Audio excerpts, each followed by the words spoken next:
Memangnya kita yang ngatur itu kematian? Mati itu bukan kita yang nentukan, Allah Subhanahu wa ta'ala. Yang kaya mati, yang miskin mati. Kapolres Dandim, caleg jangan dulu, belum terpilih, semua mati. Orang kaya, orang miskin, raja-raja, rakyat biasa, semua menghadap ilahi, tiada yang abadi. Orang kaya mati, orang sehat mati, rakyat jelata mati, orang miskin mati, tentara mati, polisi mati, imam mati, ustadz di belakang sedikit. Siapa tahu ceramah kalau ustaz duluan? Coba, Allah jelaskan jangan kamu mati, padahal kematian itu bukan kita yang ngatur. Illa, kecuali wa antum muslimun, mati dalam keadaan Islam. Ini kayaknya tidak masuk akal, padahal kan kita sudah Islam. Dijelaskan lagi, jangan kamu mati kecuali kau Islam, padahal kita sudah Islam. Ternyata ayat ini menjelaskan, mengingatkan kepada kita, hati-hati kau dasat, agamamu Islam, lahir kau Islam, khitan disunnak kau Islam, ijab kabul syariat Islam, KTP-mu Islam, tapi belum tentu kau mati dalam keadaan Islam. Adakah orang Islam yang matinya tidak Islam? Banyak. Siapa? Contoh jangan marah, contoh saja ini, contoh jangan marah. Sabung ayam. Ada di sini suka sabung ayam? Nah, ada. Wow, dia lagi sabung ayam, digerebek sama Kapolsek. Lari, tembak peringatan. Puh. Masih lari, tembak lagi kedua kalinya. Masih lari, tembak lagi ketiga kalinya. Masih lari, tembak kakinya. Puh. Kakinya ditembak, kepalanya dia kena. Ini bukan polisi Wakatobi, ini polisi India. Pernah saya tanya ke polisi, kenapa itu pak kakinya ditembak kok kepalanya kena? Dia bilang soalnya dia jongkok ustaz.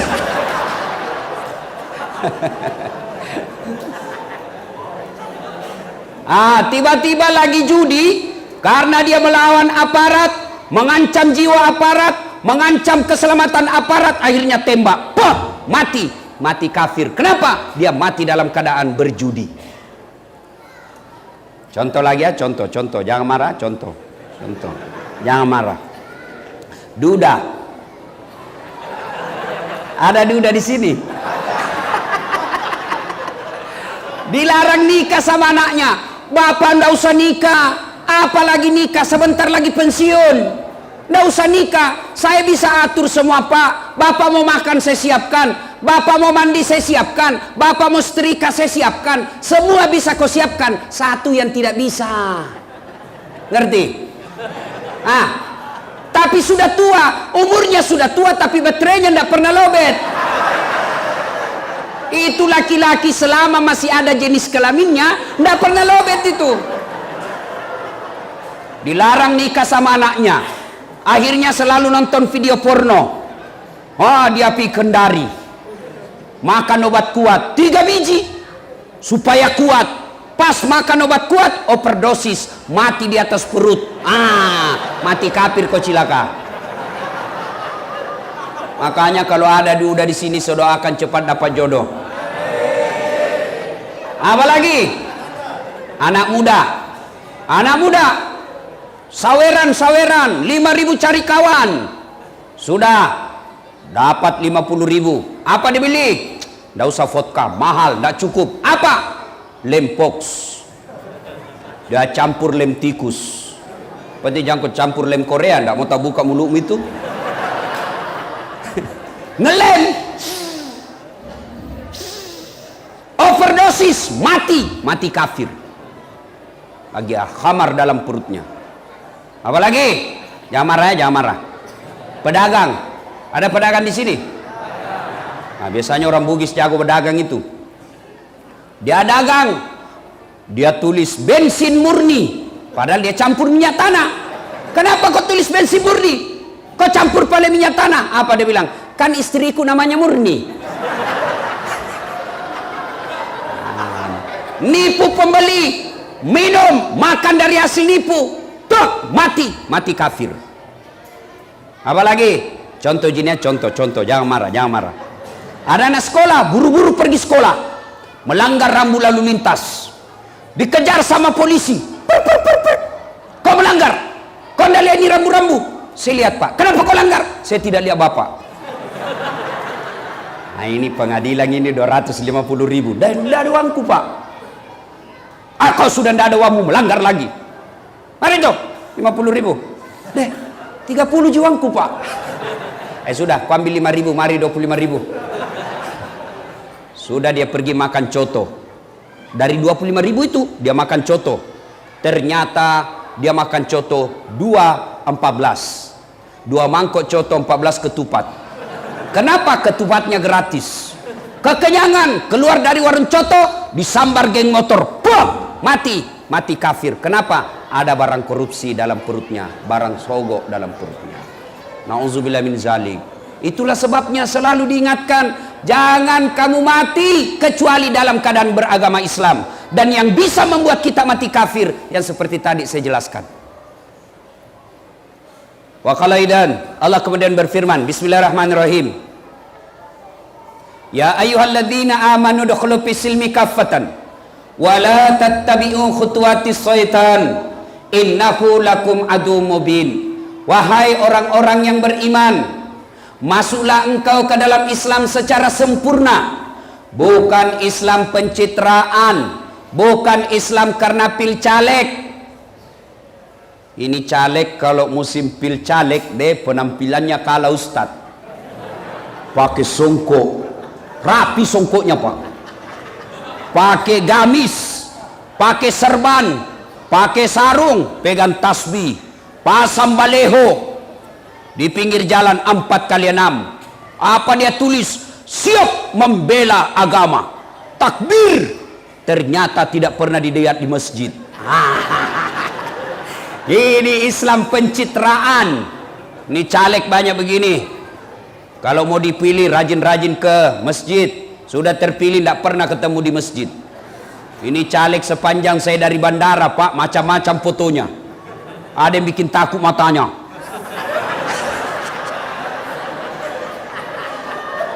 Ada juga kayak ABG. Baca-baca, Bu, kalau mau lihat caleg cerdas atau tidak, lihat apa ditulis di balehonya.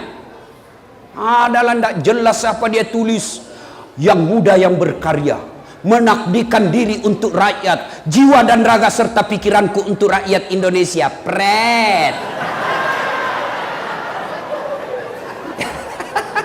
Beleng-beleng.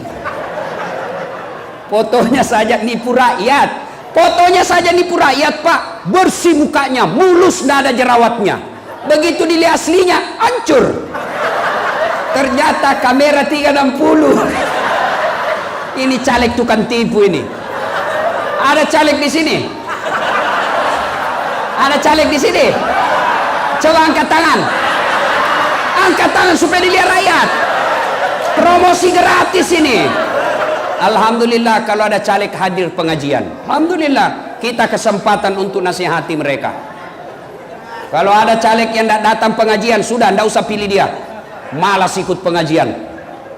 Nah, wala tattabi'u khutuwatis syaitan, dan janganlah engkau ikuti langkah-langkah setan, karena sesungguhnya setan itu musuh yang nyata bagi kalian. Kira-kira di tengah-tengah kita ada setan enggak? Ada setan? Ada, bukan pocong, bukan popok. Apa setan yang ada di tengah-tengah kita? Bentuknya handphone. Itu ibu-ibu handphone. Ibu-ibu yang pegang HP selama saya ceramah, kita doakan suaminya kawin lagi. Allahu Akbar. Simpan dulu HP-nya Bu, simpan dulu. Orang sudah ceramah. Tahu-tahu kajili-jili. Simpan dulu HP-nya Bu, simpan dulu. Ibu, sebentar foto-foto, nantilah kita foto-foto. Ya, saya pernah ceramah Pak Kapolres. Saya begini depan saya, lagi ceramah, tiba-tiba ada ibu-ibu di belakangi saya. Dia ambil HP-nya, selfie. Pernah tulis di Facebooknya, latar belakang Dasat Latif. Saya dah jadikan background. Tuh apakah jili-jili nah. Umurnya kira-kira 55 tahun. Selesai ceramah langsung dia bilang, Ustaz boleh selfie? Boleh, yang penting jangan berdua, sini. Selesai selfie dia bilang, Ustaz boleh cium? Apa ini?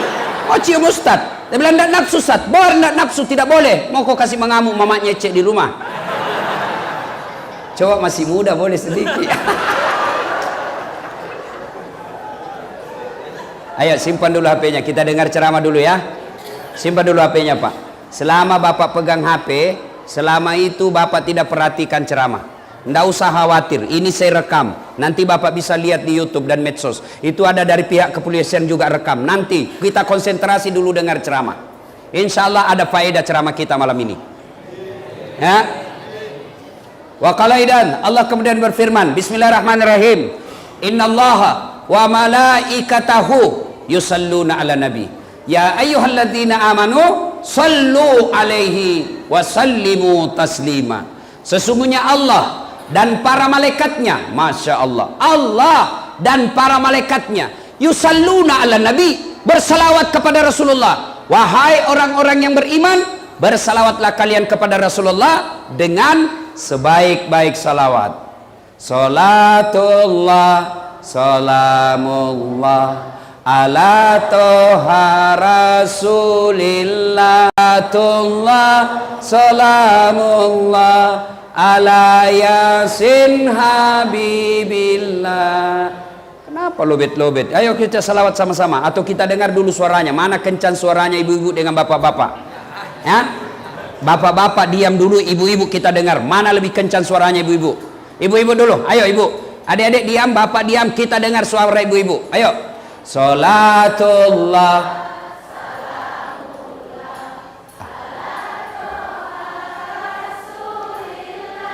salat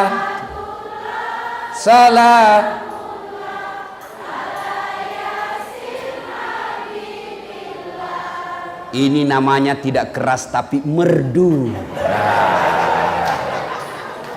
Coba bapak-bapak, adik-adik diam, ibu-ibu diam. Kita dengar bapak-bapak salawat. Ayo. Salatullah mullah ala rasulillah, salatullah salamullah ala yasin habibillah. Saya yakin kencang ini suara bapak-bapak karena ada tentara dan polisi. Ibu bapak, saudara-saudara sekalian yang saya hormati, mari kita dengar tausiah. Ketika Nabi diusir dari Mekah, jalan kaki ke Madinah, yang ngusir bukan orang lain, yang ngusir pamannya sendiri, Abu Lahab, yang ngusir sepupu sekalinya, Abu Sofyan. Jalan kaki Nabi dari Mekah ke Madinah kurang lebih 500 km, 11 hari perjalanan.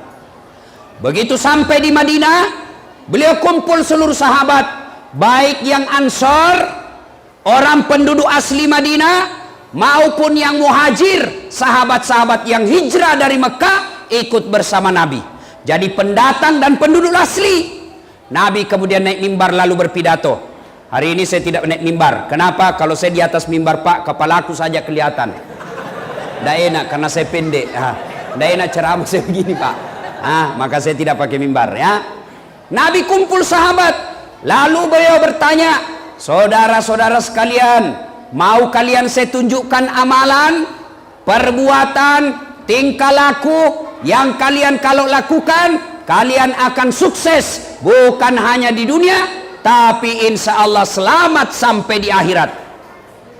Kira-kira kalau di sini masyarakat Wakatobi, Ustadz tanya, Bapak Ibu mau ndak sukses dunia akhirat?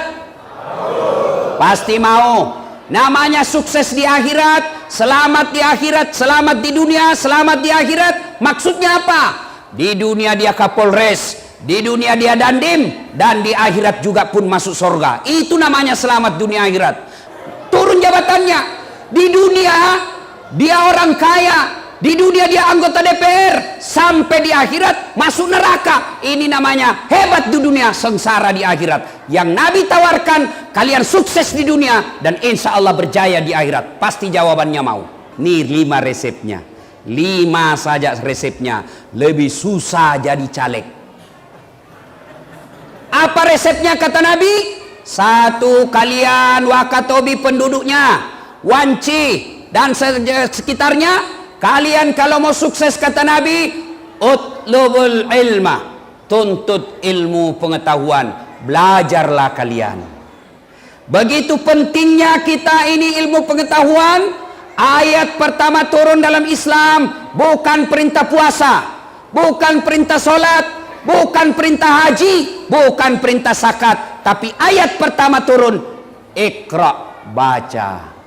Artinya anggota polisi mau sukses, belajar.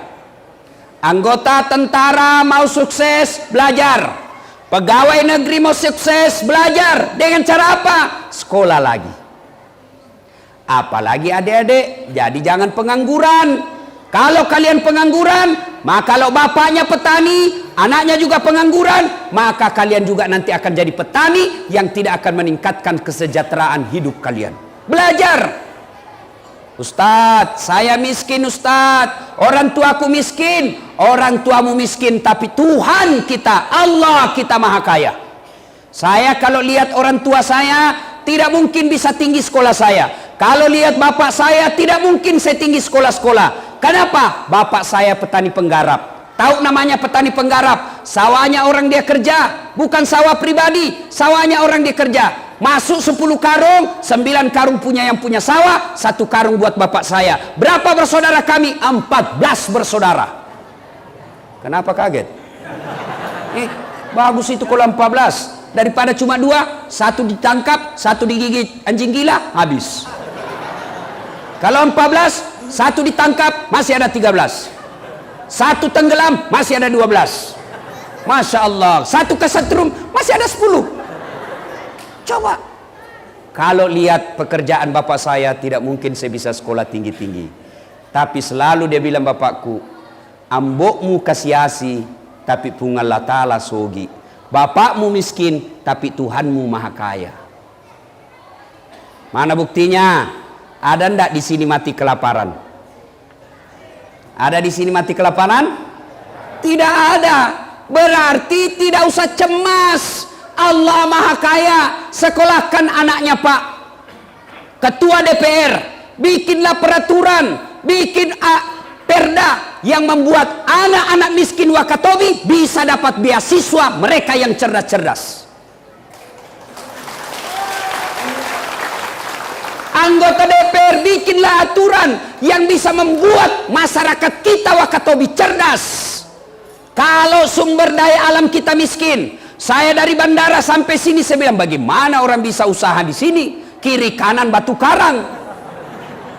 Beda di Sulawesi Selatan, sumber daya alamnya bagus. Beda di Morowali, sumber daya alamnya baik. Beda di Kendari, sumber daya alamnya bagus. Di Wakatobi agak susah.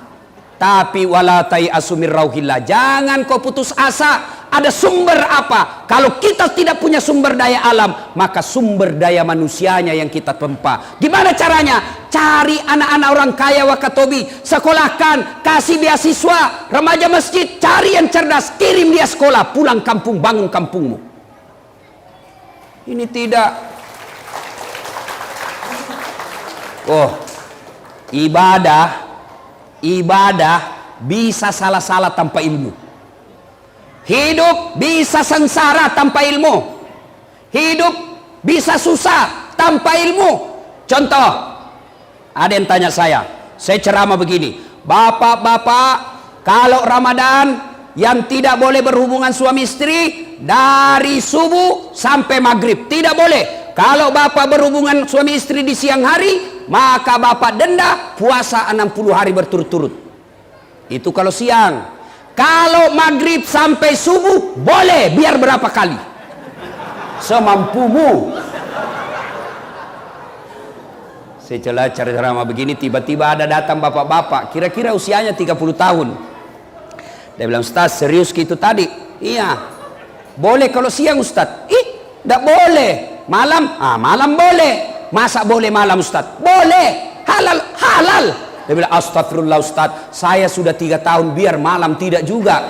Aku bilang, kadongok kok. Makanya belajar ku agama. Ada lagi anak-anak SMA datang bertanya. Nah, anak-anak SMA, Ustadz, bagaimana hukumnya kalau puasa tiba-tiba siang kita tidur siang, mimpi basah? Sah tidak puasanya? Sah, dengan catatan begitu kau bangun langsung pergi mandi, selesai itu lanjutkan puasamu. Kalau mimpi basah, kalau kreatif sendiri batal.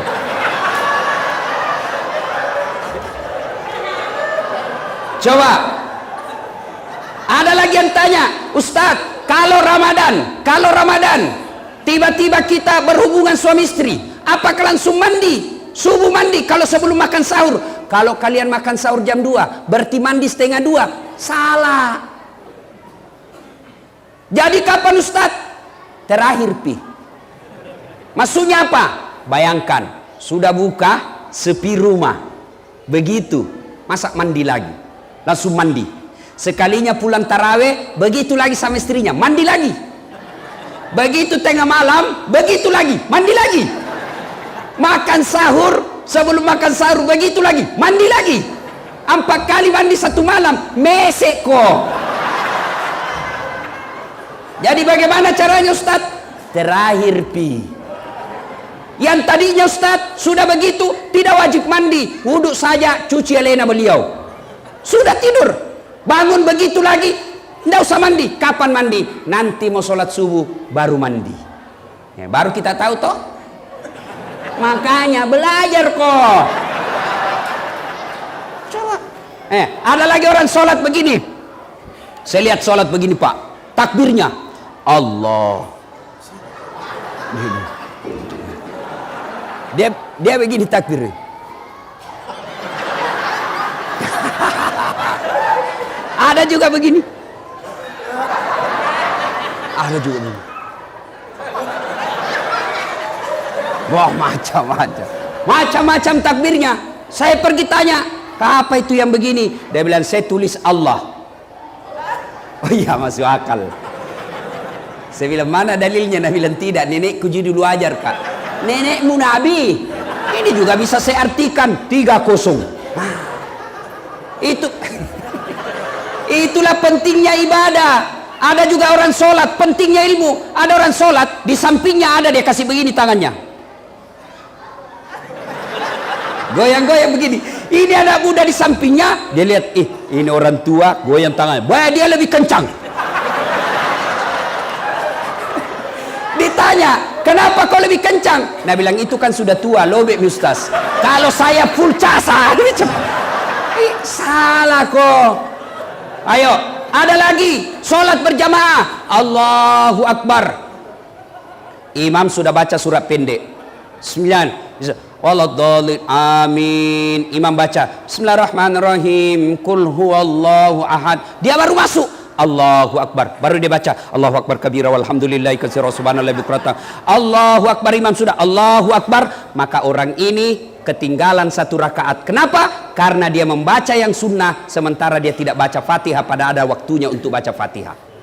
Kalau terlambat begitu Ustaz, tidak usah baca doa iftitah, langsung baca Al-Fatihah. Kenapa? Karena Al-Fatihah wajib, doa iftitah sunnah. Pikir kalau sunnah ketemu wajib, gugur sunnahnya, wajibnya dulu laksanakan. Baru kita tahu toh. Makanya belajar kok.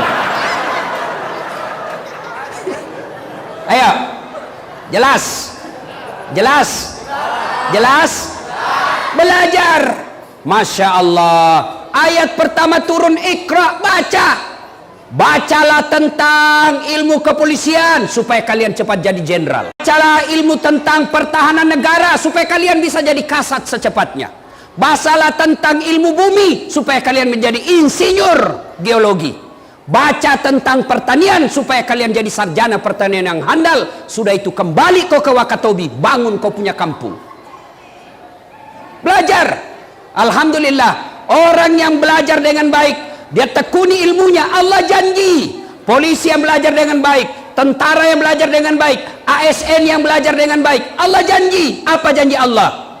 Yarfa'illahu alladhina amanu minkum walladhina utul ilma darajat. Allah angkat derajatmu. Coba, mana buktinya? Bapak-bapak polisi yang tamatang SMA, ya tak putar-putar saja di sini, Pak. Di Wakatobi saja putar-putar, pangkat paling tinggi Kapolsek.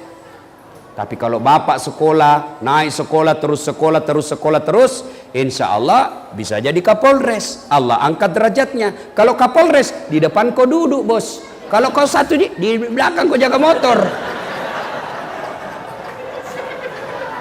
Ya ketawa, saya serius ini. Coba, iya. Mana lagi contohnya? Dasat Latif. Coba, biar saya terlambat di depan ki Ustadz. Apa bagiannya? Coba lihat kuenya. Pilihan kelas 1, Pak. Bapak yang tidak ustaz, ya kotak-kotak satu isinya.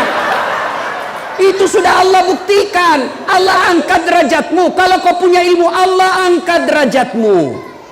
Imam Ali karamallahu wajah, sahabat Nabi yang paling cerdas. 4 sahabat Nabi, Nabi jelaskan Ali bin Abi Thalib sahabat saya paling cerdas. Paling cerdas memang. Ali bin Abi Thalib ditanya, ya Ali, kalau kau disodorkan sebuah pilihan antara harta dengan ilmu, kau pilih mana Ali?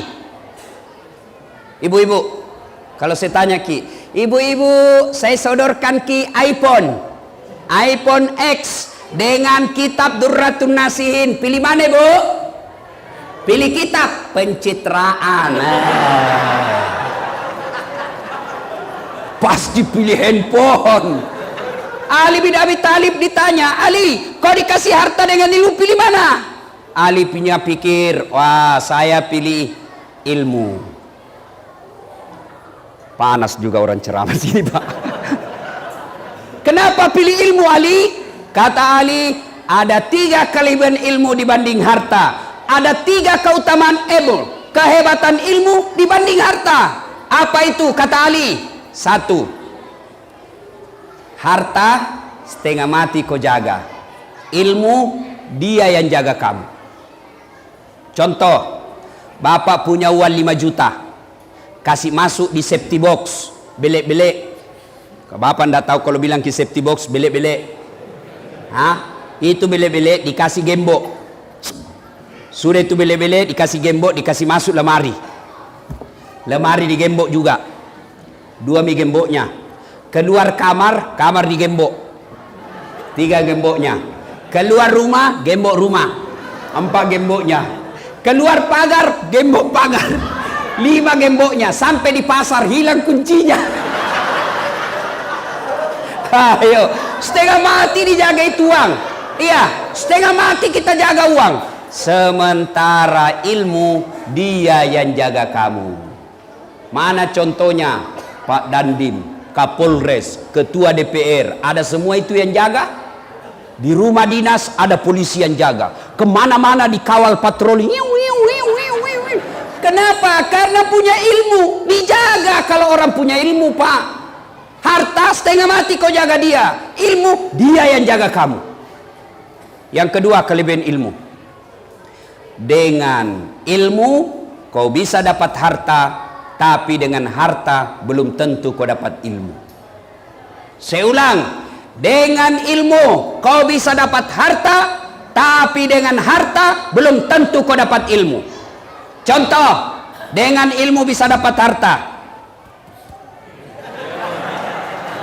Sekarang orang stres karena naik harga tiket. Saya tidak pernah stres. Kemana-mana saya naik pesawat, dibayarkan, ndak pusing saya berapa harganya. Biarkan kasat bimas yang pusing belikan saya tiket. Nggak ada urusan. Hebatnya lagi, pergi tidak bawa uang, pulang bawa uang. Dengan ilmu. Coba, kalau orang punya ilmu, lempar kemana saja dia bisa dapat duit. Kenapa? Karena dia punya ilmu. Sementara dengan harta belum tentu kau dapat ilmu. Contoh, ada orang kaya di kampungku, Pak. Kaya memang Pak, banyak tambaknya, tapi tidak tahu membaca. Anaknya ajarlah bapaknya membaca, supaya gampang cepat membaca. Dia kasih huruf-huruf besar yang ada gambarnya. Ejai Pak, PE, P, tambah P, pep, SO, so, DE, dente, apa bacanya? Odol. Padahal Pepsodent. Beleng-beleng. Banyak itu Pak. Coba, waktu masuk wartel di kampungku, warung telepon, waktu itu belum ada HP. Dia masuklah kamar bicara. Dia buka nomor HP-nya anaknya yang sudah dicatat. Masuk kamar bicara langsung bilang, halo, halo, ambokmu, halo. Saya bilang, bagaimana mau nyambung ngaji? Pencet dulu nomornya. Kau lah paling tak. Nah, saya pencetkanlah nomornya. Sudah dia pencet, tak balik lagi. Yang untuk di telinga nak simpan di mulutnya. Yang di mulut dah simpan di telinganya. Berteriak, halo, halo, tak dengar. Saya bilang, Haji, terbalik Haji. Langsung dia bilang, loha, loha. Aduh, saya bilang, bukan halo aja terbalik. Coba, ini banyak duitnya, tapi beleng-beleng. Sampailah dia di Makassar. Sampai di Makassar, dibawa anaknya jalan-jalan ke mall. Masuk di mall, dia lihat tangga lift. Bapak tahu tangga lift yang naik turun? Dia lihat tangga lift. Wih, menyala. Ada di atasnya menyala, terbuka. Dia baca, open. Wih, besarnya pembikin kuenya ini. Dah bayangkan pembikin kue di kampungnya deh. Lopona nasa pak buah bepane ye. Terbuka, ada orang Cina. Mau masuk, dia teriak, weh, jangan masuk, panas. Panas itu open, jangan kau masuk. Masuk ini orang Cina, tertutup. Begitu beberapa saat kemudian, terbuka, keluar orang Irian. Dia bilang, ku bilang memang jangan kau masuk. Hangus maka. Padahal lah yang masuk, lah yang keluar. Makanya belajar bos. Ayo Pak, bapak-bapak kasih sekolah anaknya Pak. Jangan sampai bapak tidak sekolahkan, ya sudahlah, kau ndak usah sekolah, nanti kau sarjana pengangguran juga. Lain orang yang otaknya sarjana jadi petani dengan otaknya tidak sarjana jadi petani, pasti beda hasilnya. Kalau anak tak sarjana, dia kemudian menjadi kepala rumah tangga, meskipun dia tidak punya kerja sebagai pegawai, pasti beda ketika mendidik anak orang sarjana dengan tidak ada sekolahnya. Kan sekolahkan anak. Yang ketiga, keutamaan ilmu, kata Ali. Harta kasih orang berkurang, ilmu kasih orang tambah. Saya punya uang 5 juta, saya kasih anak yatim 3 juta, maka uang saya berkurang nilainya menjadi tinggal 2 juta. Sementara kalau saya tahu Al-Fatihah, saya ajarkan kepada anak yatim piatu, saya ajarkan ke anak TKTPA, maka ilmuku bertambah, maka itu disebut amal jariah. Maka belajar adik-adik sekalian, jangan pernah berpikir saya orang miskin, Allah maha kaya. Masya Allah. Ya, saya dulu di kampung Pak, kalau lihat pesawat, saya bilang dalam hati, saya kejar itu pesawat Pak. Baru saya lari-lari, kapal lalu tuh. Saya lihat itu di atas, kan kapal lalu tuh bahasa Bugis itu. Kapal lalu tuh, kapal. Saya kejar itu Pak sampai masuk saya di got. Dalam hatiku, bisa aja itu nanti naik pesawat. Saya bisa aja naik pesawat itu nanti saya meninggal. Subhanallah, dengan ilmu yang saya miliki, saya sudah bosan naik pesawat Pak. Hebatnya lagi dibayarkan. Coba, maka adik-adik sekolah, ya, itu gelarnya Ustadz Dasat panjang betul kan? Doktor Dasat Latif, SOS sarjana sosial, SAG sarjana agama, MSI Master Sains, PhD Philosophy of Doctor. Orang tua aku ndak kaya, tapi Allah maha kaya. Maka jangan putus asa, kata Allah dalam Quran, wala tai'asu mir rauhillah, jangan kau putus asa. Maka adik-adik sekalian sekolah, ya, belajar dengan catatan yarfa'illahu alladzina amanu minkum, amanu agama dan iman. Perbaiki, biar kau punya ilmu tapi agama rendah, ilmunya tinggi tapi imannya jongkok, maka ilmu yang dia pakai bukan untuk menyenangkan dirinya, bukan untuk mensejahterakan orang lain, tapi justru akan menghinakan dirinya sendiri. Mana buktinya? Coba yang ditangkap jaksa, yang ditangkap polisi, yang ditangkap KPK, apa mereka yang korupsi itu orang tidak ada sekolahnya? Mereka yang ditangkap perampok uang negara, mereka buta huruf tidak ada sekolahnya? Tidak, mereka semua tinggi sekolahnya, tapi karena imannya rendah maka akhirnya masuk penjara. Maka seimbangkan iman ilmu. Ini yang pertama. Kalian masyarakat Wakatobi, Bapak Ibu belajar. Allah angkat derajat orang yang belajar. Nah, yang kedua kata Nabi, jika kalian mau sukses, resep yang kedua adalah silul arham, sambungkan persaudaraan. Nah, suatu kali Nabi kumpul sahabat. Atadruna manil muflis? Saudara-saudara sekalian, tahu tidak siapa yang bangkrut di akhirat kelak? Sahabat menjawab, yang tidak puasa ya Rasul. Oh, dia puasa, Ramadan lengkap, Senin Kamis dia lancar. Yang tidak sholat ya Rasul, sholat 5 waktu, bahkan sunnah-sunnah rawatibnya lengkap. Yang tidak bayar zakat ya Rasul, dia bayar zakat harta dan dia keluarkan zakat fitrahnya. Yang tidak haji padahal sudah mampu ya Rasul, dia haji bahkan selalu pergi umroh. Sahabat heran, baik betul agamanya, baik ibadahnya.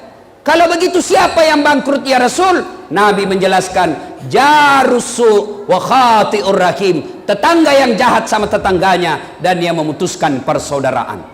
Heran semua sahabat, berpikir semua sahabat, kok bisa bangkrut? Sholatnya baik, puasanya baik, zakat sedekahnya cukup, hajinya mabrur, kok bisa bangkrut ya Rasul? Nabi menjelaskan, memang hubungannya kepada Allah baik, tapi sayang 1000 sayang, hubungannya kepada sesama manusia hancur.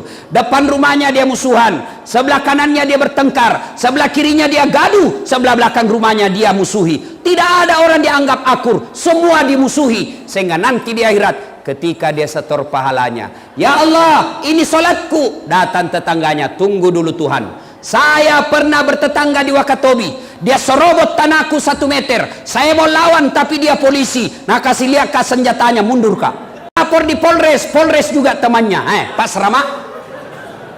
Nah ambil bukan polisi Wakatobi, bukan polisi India. Kalau polisi Wakatobi luar biasa Pak, bikin tablik akbar. Kalau majelis ulama bikin tablik biasa, remaja masjid bikin pengajian tidak biasa, tidak luar biasa. Kalau masjid, panitia masjid bikin tablik akbar memang seharusnya. Tapi kalau Polres bikin tablik akbar, itu baru luar biasa. Kita doakan ini polisi mudah-mudahan sehat walafiat mengawal pemilu kita. Tentara juga. Ibu bapak saudara-saudara sekalian. Nah, ketika dia setor puasanya, sudah, ya Allah ini salatku, saya diambil tanahku ya Allah, 7 tahun saya menderita, setiap banjir saya kebanjiran. Kenapa? Gotku dia serobot sehingga saya tidak punya got, setiap hujan banjirlah saya ya Allah, 7 tahun saya menderita. Allah berfirman, kalau begitu ambil dia punya solat, ambil semua solatnya, habis solatnya. Dia setor lagi zakatnya, puasanya, ya Allah ini puasaku. Datang lagi tetangganya, tunggu dulu, saya pernah sama-sama caleg di Wakatobi. Nah fitnah kak, saya sudah jual sawah, saya sudah serahkan sertifikat rumahku untuk bikin baleho, saya kalah gara-gara fitnahnya, saya minta keadilan. Allah berfirman, sudah, ambil semua dia punya puasa. Habis puasanya 20 tahun. Dia setor lagi zakatnya, ya Allah ini zakatku. Datang lagi, saya juga pernah difitnah, katanya anakku ya lurus rambutnya bukan anaknya suamiku, karena suamiku keritin rambutnya. Dia tidak tahu rambutnya anaknya lurus karena sudah direbonding. Tahu artinya itu rebonding Pak? Rebonding, re kembali, bonding lurus. Adalah anak imam. Tadinya pagi-pagi keritin rambutnya, pulang sore, lurus rambutnya. Nah bilang ini Pak Imam, bagaimana caranya bisa lurus rambutmu nak? Nah bilang, di rebonding ini Pak. Oh rebonding, apa artinya? Luruskan. Oh rebonding. Dia pergilah sholat maghrib. Kalau maghrib itu imam bilang, luruskan dan rapatkan saf. Beda roba Pak, rebondingkan saf.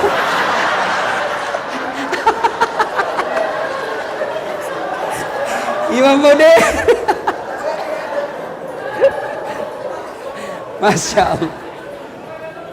Gara-gara fitnahnya ya Allah, saya ta'ala ya Allah, saya minta keadilan. Allah berfirman, sudah ambil semuanya punya haji. Habis sholatnya, habis puasanya, habis zakatnya, habis hajinya, masih ada yang datang. Ya Allah, saya juga pernah disakiti. Dia bilang, yang tadi banyak amalnya Tuhan, bagaimana lagi? Nah, habis mi amalku. Kata Allah berfirman, supaya adil, ambil dosanya orang yang pernah kau sakiti hatinya. Sudah itu, datang lagi orang lain. Saya juga ya Allah. Kau sudah ambil dosanya 5 tahun. Saya juga, ambil dosanya 10 tahun. Habis amalnya, hanya untuk membayar dosa-dosanya ke orang lain. Sementara dosanya orang lain masuk ke dirinya. Inilah yang Nabi sebutkan, bangkrut. Siapa mereka? Mereka yang suka memutuskan persaudaraan. Nah, kenapa biasa putus persaudaraan? Kenapa orang bermusuh-musuhan? Sekarang 2017, penyebab orang bermusuh-musuhan yang pertama dan utama adalah pemilu dan pilcaleg. Pak, silakan berbeda calon presiden. Nomor 1 oke, nomor 2 oke, semua bagus, sama-sama rakyat Indonesia. Yang salah kalau Bapak menjelek-jelekkan calonnya orang. Silahkan berbeda pilihan, tapi jangan bermusuhan. Ada teman saya, dari kecil dia sekampung, puluhan tahun dia bersahabat. Kemudian karena Pilpres 2017, dia satu grup di WhatsApp, mereka saling menghina, mereka saling memaki, mereka saling menyebarkan yang tidak disenangi dibaca. Akhirnya apa? Mereka mulai renggang dan ketemu di warung kopi tidak menyapa lagi, padahal 30 tahun bersahabat. Gara-gara Pilpres dia bermusuhan. Ini yang disebut aslinya dongok belen-belen dungu. Coba, jangan bermusuhan gara-gara pemilu. Pemilu ini pesta demokrasi. Namanya pesta kita senang-senang. Pesta itu kita gembira-gembira. Saya kasih contoh, pesta pengantin. Kalau Bapak bayangkan pesta pengantin, apa yang ada dalam pikiran kita? Senang-senang. Pesta pengantin, gembira-gembira. Pesta pengantin, ada musik-musik. Tidak ada orang pergi pesta pengantin cemas. Tidak ada orang pergi pengantin takut, kecuali yang ada selingkuhnya dan dia bawa istrinya. Ketemu istriku selingkuh, aku tarik rambut. Ini yang biasa takut ini. Kalau pemilu namanya pesta demokrasi, janganlah menakutkan, jangan ceramah dikata-takuti, jangan ceramah dilarang-larang, jangan ya ini pesta sekali 5 tahun. Kau dikalah calonmu, maju kau lagi 5 tahun yang akan datang. Ayo, apa yang menyebabkan pemilu kita kadang-kala ini bermusuhan orang? Siapa mereka yang bisa memecahkan dalam pemilu ini? Satu, calegnya sendiri. Caleg, tolong kasihan, jangan kau bodoh-bodohi masyarakat. Caleg, jangan ajari masyarakat money politik. Kau sosialisasi saja, sampaikan saja apa visi misimu, sampaikan apa yang ingin kau lakukan.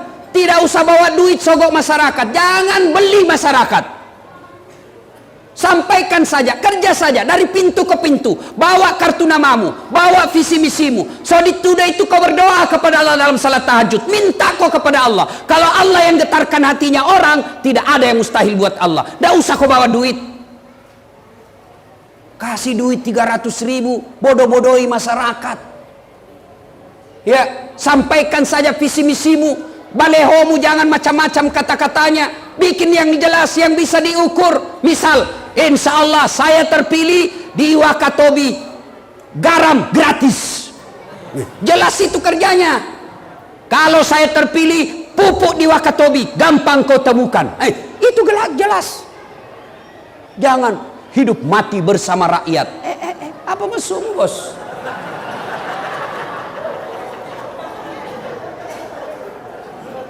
Tolong caleg, didik masyarakat berpolitik. Masyarakat jangan memeras caleg. Datang sosialisasi, ayo datang penyebab saya mau menyampaikan visi misi saya. Apa bapak bilang? Wane piro. Ayo, jangan memeras caleg ya. Pak, Bu, lo dedek, remaja, bapak ibu, mau bantu kepolisian, mau menciptakan pemilu damai, mau memperbaiki rakyat kita, mau?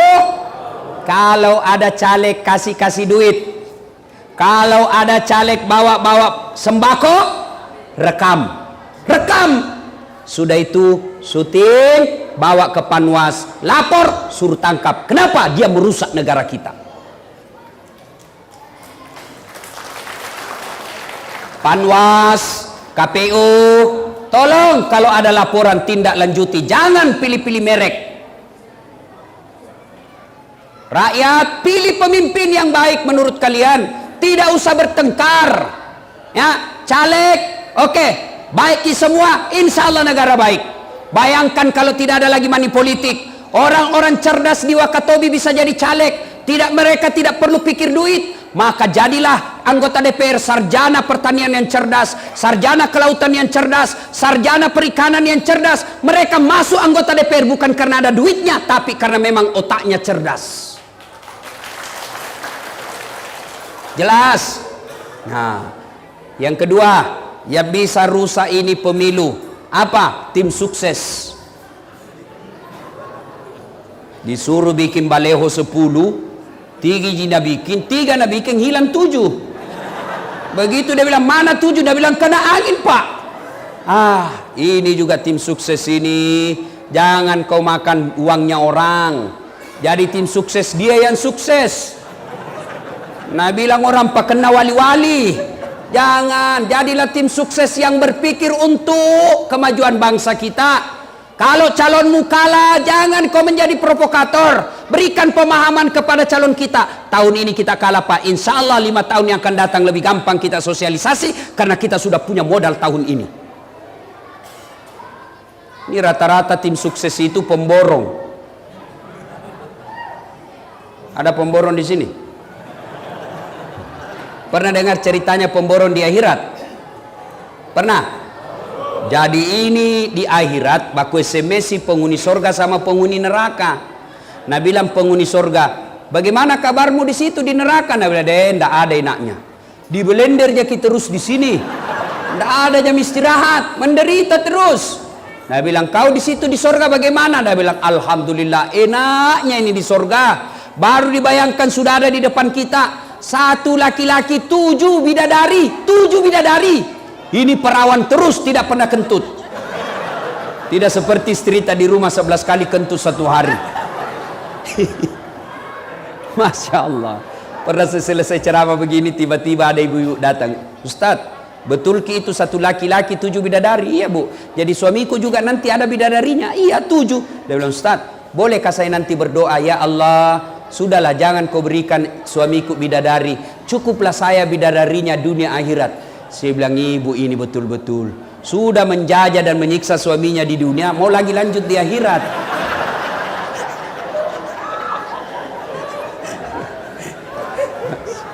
Ibu bapak, saudara-saudara sekalian, ya, apalagi yang bisa merusak persaudaraan?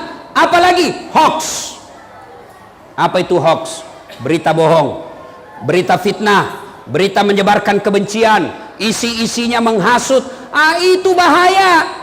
Di samping bapak dapat dosa, juga bisa bapak berurusan polisi, masuk penjara. Orang mau jadi anggota DPR, orang mau jadi presiden, orang mau jadi wakil presiden, kalian masuk penjara. Bodoh namanya itu.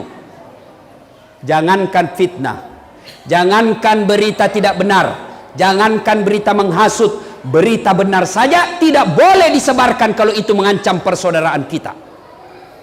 Satu kali Nabi bersabda, saudara-saudara sekalian, siapa yang syahadat diyakini sampai mati, la ilaha illallah Muhammad Rasulullah, dia yakin sampai mati, itu orang pasti masuk surga. Senang Abu Hurairah. Abu Hurairah ini sahabat Nabi yang paling banyak meriwayatkan hadis. Senang Abu Hurairah, dia mau pergi umumkan di pasar. Lari-lari Abu Hurairah, ketemu sama Abu Bakar.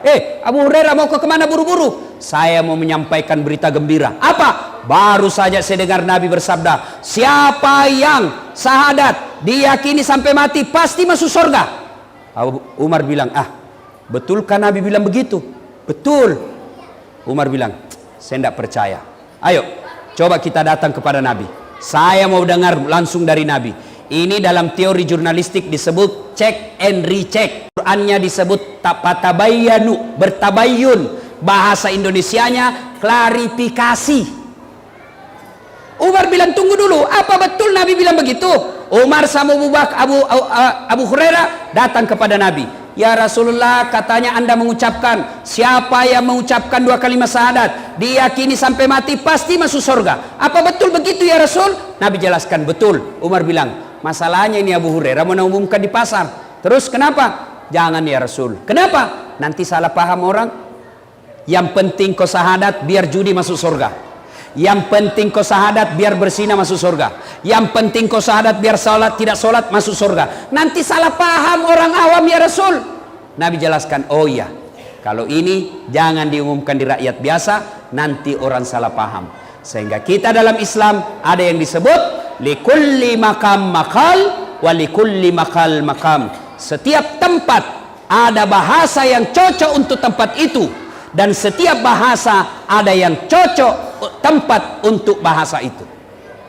Mungkin ada beritanya, ada faktanya, ada benarnya, ada saksinya, tapi kita pikir, wah kalau ini saya sebarkan di Wakatobi rusuh orang, sudah, tidak usah saya sebarkan. Maka orang yang tidak menyebarkan meskipun benar, itulah yang disebut mengutamakan kemaslahatan, maka dia dapat pahala. Sebaliknya, kalau dia sebarkan berita-berita kebencian, apalagi fitnah, maka selain Bapak bisa dipenjara, juga Bapak akan mendapat dosa jariah. Meskipun Bapak sudah meninggal, dosa-dosanya tetap Bapak terima, karena gara-gara Bapak yang sebarkan, orang ikut melakukan fitnah dan kejelekan. Itu ayat yang kita dengar tadi yang dibaca oleh Qori. Janganlah di antara kalian menjelek-jelekkan. Sukakah kalian memakan bangkai? Ayukibbu ahadukum, sukakah kamu memakan bangkai sesamamu manusia? Itulah mereka yang suka menceritakan kejelekan orang lain. Penyakitnya ibu-ibu ini, Pak gosip. Biar ustaz na gosip juga. Apa nak bilang? Itu lagi ustaz, itu je bajunya nak pakai waktu na di TV One. Kenapa? Aku susah kok. Itu ibu-ibu kalau kumpul begini kan biasa gosip.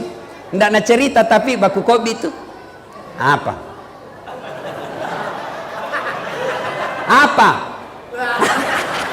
Ini. Ada tukang gosip di sini? Ada? Tidak ada? Motor lolos. Tuh, apalagi yang bisa memecahkan persaudaraan kita? Apa? Yaitu sangka buruk. Sangka buruk. Nah ibu-ibu, saya sering mendapat curhatan orang-orang bercerai rumah tangga gara-gara apa? Sangka buruk. Janganlah bersangka buruk kepada suami, suami janganlah bersangka buruk kepada istri. Tidak ada baiknya itu orang sangka buruk. Sebaliknya, sangka baik itu tenang perasaan, sangka baik itu bikin tentram hati. Contoh saya Pak, saya itu banyak pengalaman. Apa yang saya minta Allah tidak kabulkan, ternyata Allah kasih saya yang jauh lebih baik. Tamat SMA saya daftar tentara, saya mau jadi akabri penerbang. Begitu tes fisik Jalan Garuda depan kantor Pertamina, tes fisik tidak lulus. Kenapa? Ceper, tidak cukup tinggiku. Saya protes kepada Allah, ya Allah kenapa kau lahirkan saya dalam keadaan pendek? Kau tidak rugi jadi tuan kalau saya jadi tentara. Temanku lulus polisi, sekarang dia di Sulbar reserse pakai baret merah. Saya lulus jadi ustadz pakai baret putih. Alhamdulillah dengan baret putih yang saya pakai, mulai baret hitam sampai baret merah, ku caramai ke semua. Allah kasih yang terbaik bos. Malam ini polisi sama tentara ku caramai. Allah kasih yang terbaik. Jangan pernah sangka buruk. Saya sudah gagal tentara, saya daftar kedokteran. Saya daftar kedokteran Pak. Saya sholat tahajud 40 malam berturut-turut. Tidak pernah putus Pak, 40 malam. Saya salat tahajud 40 malam berturut-turut. Saya kursus bimbingan belajar. Saya nasar puasa 7 hari kalau saya lulus. Ibu bapak saya doakan saya. Saya juara umum 2 di sekolah saya tamat SMA. Mendaftar kedokteran. Begitu tes, tidak lulus. Temanku tidak pernah nakalan nilaiku. Lulus. Sekarang dia tugas di Kepulauan Aru. Karena saya lulus di Sospol, saya pulang kuliah dari Unhas, terjadi tabrakan di Perintis Kemerdekaan. Saya turun tolong dia ini yang tabrakan, berceceran darah di aspal. Dia yang tabrakan, saya yang pingsan. Ternyata saya tidak bisa lihat darah sampai sekarang, Pak. Saya di YouTube saja lihat orang, Pak, berdarah itu kayak pusing saya lihat. Ternyata Allah takdirkan saya jadi ustadz. Allah seolah-olah berfirman, bagaimana kau menjadi dokter? Nah, kau tidak bisa lihat darah, cilaka. Temanku yang jadi dokter tugas di Kepulauan Aru 3 tahun yang lalu sebelum lebaran, saya telepon, dokter pulang ke lebaran. Tidak Ustadz, rugi-rugi tuh jauh-jauh cari uang, tidak pulang lebaran sama orang tua. Mahal tiket Ustadz, mahal tiket 17 juta sampai 20 juta. Saya bilang dalam hatiku, untung saya tidak jadi dokter, jadi Ustadz kemana-mana dibayarkan. Coba. Jadi jangan sangka buruk. Wahai caleg-caleg, kalian sudah jual uang, jual sawah, gadaikan sertifikat rumah, sudah jual mobil, pasang baleho, sosialisasi, tidak terpilih, sangka baik. Bisa jadi 2 tahun yang akan datang diperiksa jaksa, ternyata satu kantor terlibat semua korupsi, masuk penjara, bonus 10 tahun penjara. Allah tidak mau kalian masuk penjara sehingga kalian tidak lolos jadi caleg. Saya 2013 ikut pilkada di Makassar, pilwali Makassar, 10 pasang calon. Saya tidak jadi menang. Dia bilang orang kalah ke Ustadz, tidak, cuma yang menang lebih banyak suaranya dari saya. Ini namanya sangka baik. Belum tentu dia kalah saya. Alhamdulillah, saya tidak jadi wali kota, tapi saya jadi Ustadz keliling kemana-mana ke seluruh dunia. Coba kalau saya jadi waktu itu, paling di Makassar saya terputar-putar. Sangka baik. Bapak anggota kepolisian dikirim ke sini, sangka baik. Jangan sangka buruk, sangka baik. Inilah tempat yang terbaik. Sangka baik. Enak itu kalau orang sangka baik. Ibu-ibu jangan sangka buruk sama suami. Suaminya dijadikan tahanan kota. Baru 1 jam pergi suaminya menelpon, di mana kau Pak? Pelan-pelan kau dengar semua teman. Di mana kau? Ada jadi Polres sini. Kau juga itu kayak apa saja. Mana kok? Di kantor. Foto dulu baru kirim. Kasiannya nih bapak polisi. Ada di sini laki-laki takut sama istrinya? Ada? Ada? Berhenti kau jadi laki-laki cilaka. Apa mau takut sama istri? Nah semua gajitan ambil. Coba Pak, belum bisa saja naik itu gajitan dia sudah tahu. Coba bekerja sama bendahara. Semua gaji kita diambil, dicicilkan mobil, dicicilkan rumah, bajunya semua kita belikan, sampai gencun cilaknya kita belikan, tawasnya pun kita belikan. Masa kita mau takut sama dia? Ustaz, kalau marah nak bacakan piring, kalau dia pecahkan 1 piring Pak, bapak pecahkan 1 lusin. Kenapa? Piring boleh dibeli, tapi harga diri sebagai suami tidak boleh diinjak-injak istri. Allahu Akbar.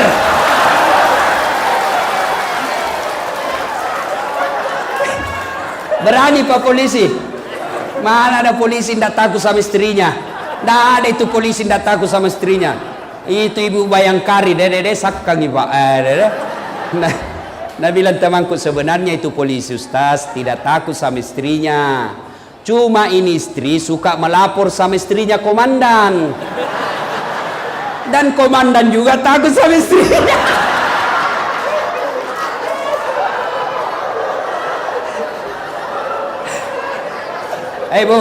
Bu,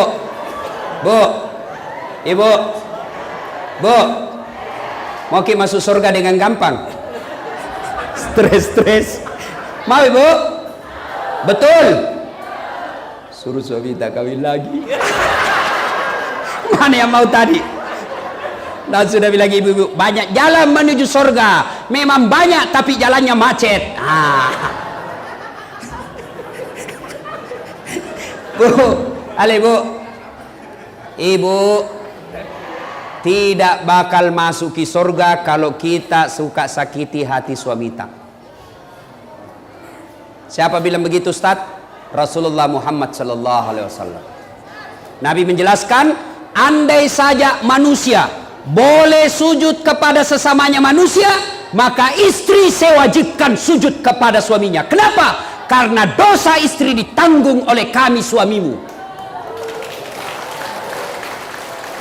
Bu, tidak boleh keluar rumah langkah-langkah kaki ibu, laknat Allah menyertainya kalau dia keluar rumah tanpa izin suami. Kenapa bisa begitu, Ustaz? Karena langkah-langkah ibu kami suami yang tanggung dunia akhirat. Kalau suami tukang judi, suami pemabuk, suami pesina, suami koruptor, tapi istrinya istri yang soleha, tidak ada urusan dengan suamimu. Suamimu masuk neraka, kamu ibu tetap masuk surga. Bahkan Nabi jelaskan, tadkhulul jannati bisalam, silahkan kau masuk surga dari pintu mana kau suka.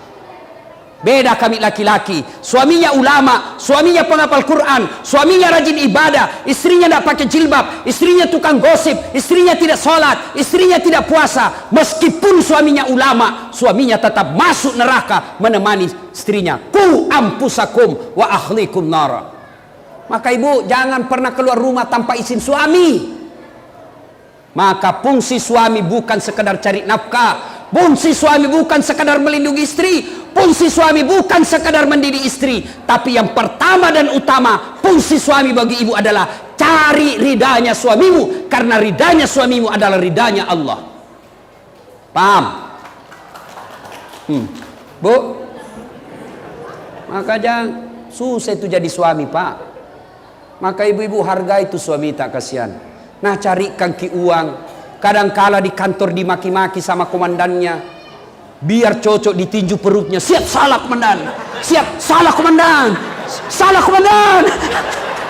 Coba sampai lagi di rumahnya dimaki laki lagi sampai bodoh memang kau, kenapa kau tidak melawan? Apa mau dilawan nak komandan tak?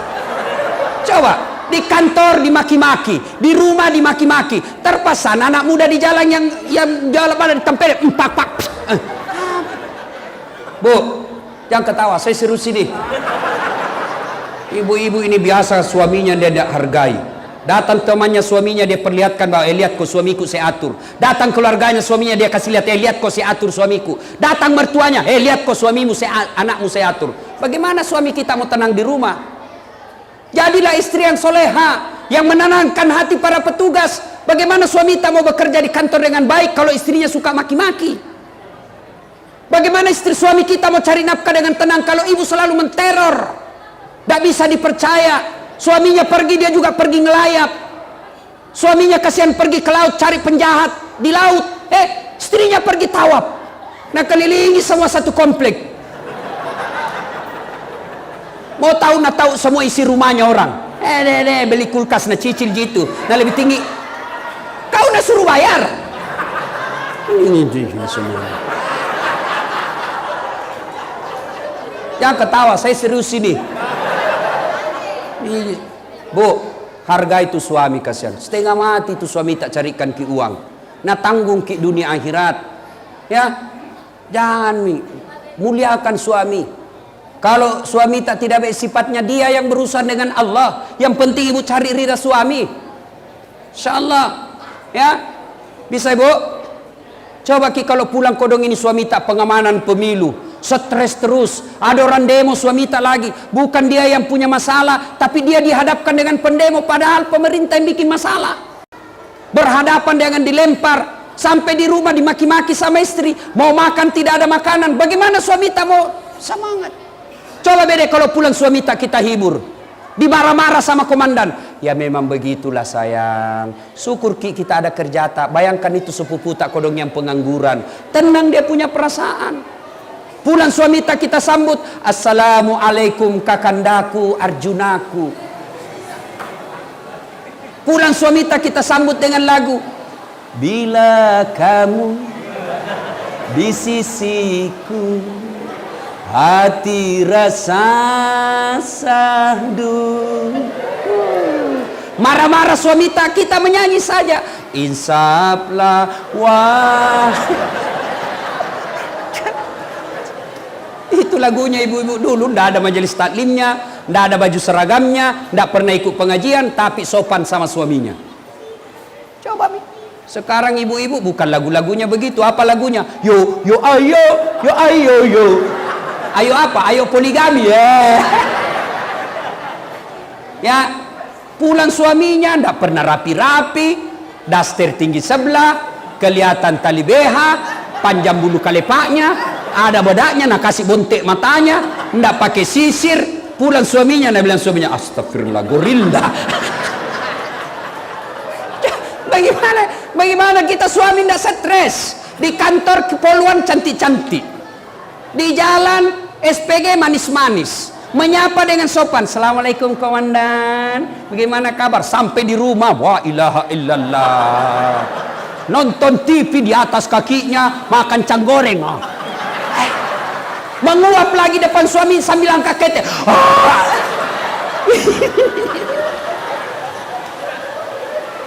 Jelas ya ibu? Bu, pulang ke ini jadilah istri yang baik. Bagaimana istri yang baik? Mau tidur sama suaminya, dia berpakaian cantik dan menarik. Kata Nabi, malaikat Jibril berdoa, ya Allah rahmati wanita ini sepanjang malam karena dia tidur untuk berdandan menyenangkan hati suaminya. Maka ibu kalau mau disayangi Allah, kalau mau tidur nanti pakaian yang rapi. Bentar bu, coba dipraktekkan sebentar ibu. Lo pakai baju renang. Besok pulang suami tak dandan memang bagi, tapi jangan juga berlebihan. Nah, kuncir 3 rambutnya, 2 di samping, 1 di depan. Pakai you can see selop tinggi. Pulang suaminya dia bilang, astagfirullah kesurupan. Ya, ibu bapak, saudara-saudara sekalian. Ini yang kedua, ya. Kalau kalian mau sukses, masyarakat Wakatobi kata Nabi, 1, tuntut ilmu pengetahuan, 2, wa'tasimu bihablillahi jami'a wa la tafarraku. Berpegang teguhlah kalian kepada tali persaudaraan agama Allah dan janganlah engkau bercerai-berai. Bahkan Rasulullah sallallahu alaihi wasallam menjelaskan, umat Islam itu seperti badan ini. Innamal mu'minuna ikhwa. Kita ini bersaudara. Dan yang ketiga, kalian mau sukses, kata Nabi, ahsin kalamaka. Haluskan tutur katamu. Bicaralah yang santun, bicaralah yang sopan, jangan bicara menyakiti perasaan orang. Nah ibu bapak, karena sudah mulai kacau, sudah hujan, saya lihat perhatian bapak ibu sudah keluar. Ya, insya Allah lain waktu dan kesempatan kita akan lanjutkan. Cukup ya? Kita salawat dulu. Ibu-ibu ya, maju-maju sedikit bu, maju-maju, kasihan itu ibu-ibu yang basah. Ya, ya sambil maju-maju kita salawat. Salatullah salamullah ala toha salatullah salamullah yasin habibillah tawassalna bibismillah wabil hadi wa kulli mujahidilillah bi ahlil badri ya Allah. Ibu bapak, ini hujan turun. Ada ndak yang bisa jumlahkan, yang bisa hitung itu air yang jatuh berapa tetes? Ada kira-kira? Dengar cerita. Nabi bersama malaikat Jibril. Tiba-tiba Nabi melihat ada malaikat 1 juta jari-jarinya. Berapa bapak ibu punya jari-jari? 20. Kalau ada 19 atau 21 berarti kelainan. Ini malaikat 1 juta jari-jarinya. Nabi takjub, weh, banyak betul jari-jarinya. Ya Jibril, siapa itu Jibril? Jibril menjawab, itu malaikat yang Allah tugaskan untuk mencatat jumlah air hujan yang jatuh. Nabi tanya sama ini malaikat, wahai malaikat yang 1 juta jari-jarinya, apa kau mampu mencatat tetesan air yang jatuh ketika hujan? Kata malaikat ini, iya, saya akan catat air yang jatuh di gunung, air yang jatuh di laut, air yang jatuh di daratan, semua aku catat. Berapa jumlahnya saya tahu. Makanya Allah kasih ke 1 juta jari-jari. Lalu malaikat ini berkata, ya Muhammad, ada satu yang tidak bisa aku catat. Saya tidak bisa mencatat berapa banyaknya, karena banyaknya sehingga saya tidak bisa mencatat. Apa itu wahai malaikat? Malaikat menjawab, saya tidak mampu mencatat pahala umatmu apabila dia berkumpul lalu dia bersalawat kepadamu. Makanya saya setiap ceramah selalu ajak ki salawat. Kenapa? Karena kalau kumpul ki begini lalu kita bersalawat, pahalanya lebih banyak, itu jumlahnya pahala salawat daripada tetesan air yang jatuh ketika hujan. Salatullah salamullah ala toha salatullah salamullah ala yasin. Kita cerita lagi tentang persaudaraan. Nabi jelaskan, umatku itu seperti badan ini. Ibaratnya kata Nabi, orang Wakatobi ini, ya, wanci, apalagi? Itu. Ya, itu. Kata Nabi, orang yang ada di sini seperti badan ini. Coba lihat badan kita, Pak. Tangan kanan gatal tanpa disuruh kiri yang garuk. Tangan kiri yang gatal tanpa diundang kanan yang garuk. Gatal dua-duanya kerjasama. Coba lihat tangan kita, jari-jari kita, Pak. Mana yang paling tinggi? Mana yang paling tinggi jari-jarinya? Jari-jari tengah. Jari-jari tengah. Jari-jari tengah dia paling tinggi. Tapi siapa yang dikasih pakai cincin? Jari-jari manis. Jari-jari tengah, kau paling tengah. Tapi ketika buang air besar, mana yang gosok? Ini enggak bersih.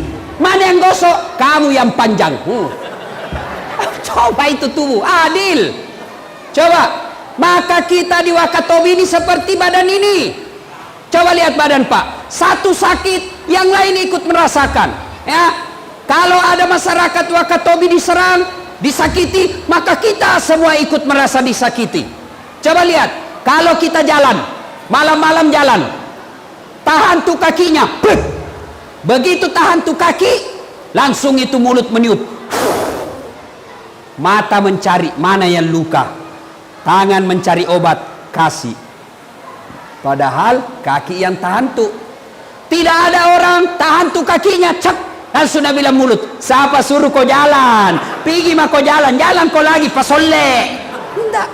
Begitu kita di Wakatobi ini, kita harus kompak. Ya, satu sakit, yang satu ikut merasakan. Dan biasanya putus persaudaraan ini di Wakatobi gara-gara apa? Satu penyebab kita biasa ini pecah belah itu, persaudaraan kita ini sombong. Orang sombong itu apa? Dua sifatnya. Apa sifatnya sombong? Satu, menolak kebenaran. Dua, nganggap remeh orang lain. Itu sombong itu. Kenapa dia sombong? Kapolres, Dandim, jangan sombong karena jabatan. Kenapa? Jabatan ada masa habisnya. Kapan habis? Pensiun. Biar Pak Kapolres sepupu satu kali sama Kapolri, tapi kalau sudah pensiun, wabillahi taufiq wal hidayah, tongkat komando kasih saya. Coba. Jangan sombong karena jabatan. Ketua DPR mau sombong 5 tahun. Kalau terpilih lagi, kalau tidak terpilih, wabillahi taufiq wal hidayah, keluar lagi Pak, diganti kau lagi. Coba, jangan sombong karena jabatan. Apalagi yang membuat kita sombong? Cantik, gagah. Jangan sombong kalau kau cantik. 17 tahun sweet 17 kau cantik, tapi balik itu angka 17. 71 masih cantik kok. 71 senyum, lari cucumu dikira mau digigit. Apalagi karya-karya Nabi yang membuat lagi kita sombong apa? Ilmu. Ini ustadz. Adakah ustadz yang bisa memecah belah umat? Banyak. Ceramahnya menghasut, ceramahnya menimbulkan kebencian, ceramahnya suka memecah belah, ceramahnya suka memfitnah, ceramahnya suka bahas-bahas perbedaan pendapat. Itu ustadz sombong itu.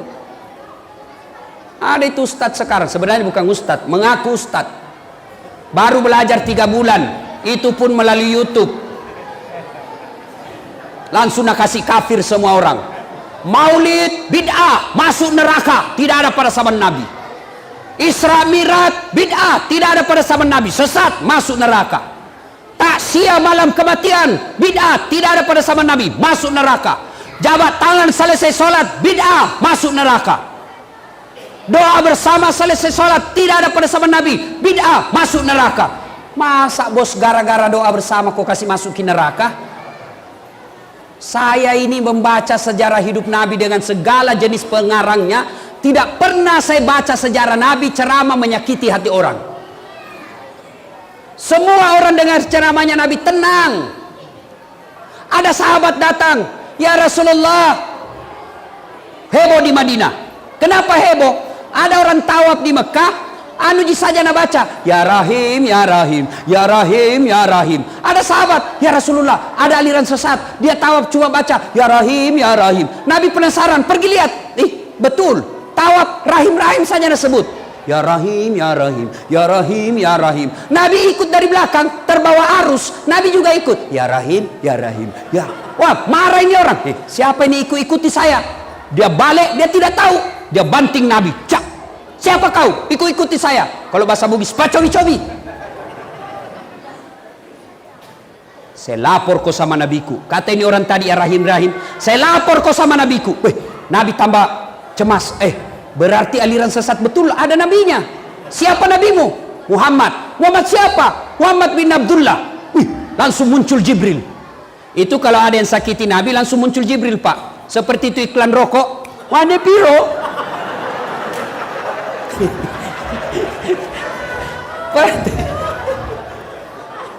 Ada yang sakiti Nabi, langsung muncul Jibril. Marah Jibril, banting. Jangan. Kenapa? Anu kasihan, dia tidak tahu saya Muhammad. Nabi bilang Jibril, kasih tahu. Akhirnya dia kasih tahu, sayalah Muhammad bin Abdullah. Wih, langsung menangis sini. Ya Rasulullah, maafkan saya tidak tahu, saya orang bodoh. Saya diutus dari kampungku, tidak ada kasihan orang pintar di kampung saya. Sayalah orang yang paling pintar. Modal ya Rahim, ya Rahim. Mau makan ya Rahim, mau mandi ya Rahim, mau tidur ya Rahim, itu saja modalku. Kata ini orang, ya Rasulullah, tapi saya sangat mencintaimu ya Rasul. Nabi lalu, ini orang berkata, ya Rasulullah, kira-kira saya nanti masuk surga, kok ajak saya masuk surga ya Rasul? Padahal modal ya Rahim saja, sudah nabanting lagi Nabi. Coba, ya Rasulullah, kok ajak saya masuk surga? Apa kata Nabi? Saya akan mengajakmu masuk surga karena engkau mencintaiku. Oh, ini orang gembira, masuk surga, masuk surga, masuk surga. Coba bayangkan. Ini Pak, sudah ada banting Nabi, modal ya Rahim, karena cinta sama Nabi, diajak masuk surga. Kita maulid kan karena cinta sama Nabi. Kalau kau tidak mau sebut maulid, ya sudah, bilang saja sirah nabawiyah. Kenapa ada telur? Karena dulu orang-orang Bugis, itu makna-maknanya apa? Kenapa telur? Kenapa telur? Kenapa bukan kelapa? Karena kita berharap orang yang hadir di maulid ini menjadi bibit masa depan orang Islam. Kenapa pakai ketan? Kenapa bukan nasi? Karena diharapkan selesai maulid kau merapat, menyatu seperti rapatnya ini ketan. Itu maknanya. Kenapa songkoloknya kuning? Kenapa tidak warna merah? Kuning itu warna keemasan. Diharapkan selesai kau maulid orang cinta seperti cintanya orang sama emas. Itu maknanya. Sekarang masuk neraka, tidak ada pada zaman Nabi. Kalau begitu jangan kau ceramah pakai mic. Kalau tidak ada pada zaman Nabi, maka mari kita ceramah tidak pakai mic. Tidak ada mic pada zaman Nabi, ini ceramah pakai. Saudara-saudara sekalian, apa mau dengar? Yang bagus. Bagaimana polisi kasihan tentara tidak bingung, pemerintah tidak bingung. Kamu ceramah menyesat-nyesatkan, akhirnya orang bertengkar, akhirnya masjid ribut gara-gara itu. Jangan. Itulah sebabnya ada namanya imam mazhab. Di Indonesia terkenal imam mazhab 4, di Maroko itu 9 imam mazhab. Coba, yang bagus, kau maulid Iya. Kau tidak maulid? Iya. Yang maulid silahkan maulid. Jangan kau bilang sesat yang tidak maulid. Yang tidak maulid tidak usah kau maulid. Yang penting jangan kau bilang sesat yang maulid. Selesai. Kau tidak mau berdoa bersama selesai sholat, tidak usah. Tapi jangan kau bilang sesat yang doa bersama. Enak kan kita? Coba enaknya kalau kita semua ini elemen bersatu, ya, kompak, tidak saling menyalahkan, sama Nabi kita, sama Tuhan kita. Soal bagaimana sholat saja kan berbeda-beda orang takbir. Allahu Akbar. Satu, meletakkan tangan. Satu begini. Antara dada dengan pusat. Dua, di bawahnya pusat. Bukan di bawah sekali ya. Tiga, di atas dada. Empat, lurus. Mau kau begini silakan. Mau begini silakan. Mau begini silakan. Mau begini silakan. Semua boleh dan ada dalilnya. Mana yang tidak betul kalau kau pakai empa-empanya? Allahu Akbar.